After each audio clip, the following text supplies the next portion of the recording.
Have you ever wondered how much of your life is truly your choice and how much is shaped by the world around you? This timeless question lies at the heart of one of sociology's greatest debates: structure versus agency. Structure refers to the social systems, institutions, and norms that shape our behavior. Like family, education, religion, the economy, and culture. Agency, on the other hand, is our individual capacity to make choices, act independently, and influence the world. The question is, do we create society, or does society create us? The roots of this debate go back to the founders of sociology. Emil Durkheim emphasized structure, arguing that social facts, like laws, morals, and traditions, exist outside the individual and constrain their actions. In contrast, Max Weber highlighted agency, focusing on individual meaning and intentionality, what he called Verstehen, the understanding of human action from the actor's perspective. Karl Marx offered a synthesis. He believed that structures, especially economic ones, shape human life, but also that people have the power to transform society through collective action. Men make their own history, but not under circumstances of their own choosing. In the 20th century, Anthony Giddens proposed the theory of structuration, arguing that structure and agency are not opposites, but deeply intertwined.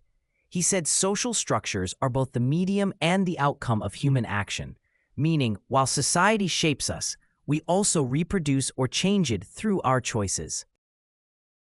Similarly, Pierre Bourdieu introduced the concept of habitus, the internalized dispositions shaped by social structures which guide our behavior without us fully realizing it. For example, someone raised in a working-class family may develop instincts and tastes different from someone raised in a wealthy home, not by choice, but through social conditioning. In today's world, the structure-agency debate is more relevant than ever. Consider social media. It gives us the illusion of freedom to speak, create, and connect. Yet algorithms, trends, and digital platforms subtly structure what we see, think, and value. Or think of education.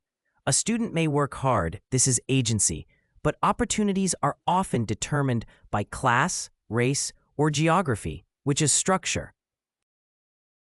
Contemporary sociologists continue this discussion. Margaret Harcher emphasizes analytical dualism, studying structure and agency separately to understand how they interact over time. Meanwhile, Zygmunt Bauman suggests in Liquid Modernity that structures are now more fluid, giving us more apparent freedom, but also more uncertainty. The real question remains, how free are we? We shape society through our choices, but we make those choices inside systems that often shape us first. Recognizing this balance empowers us to act consciously, challenge unfair structures, and build a world where freedom becomes more than just a feeling.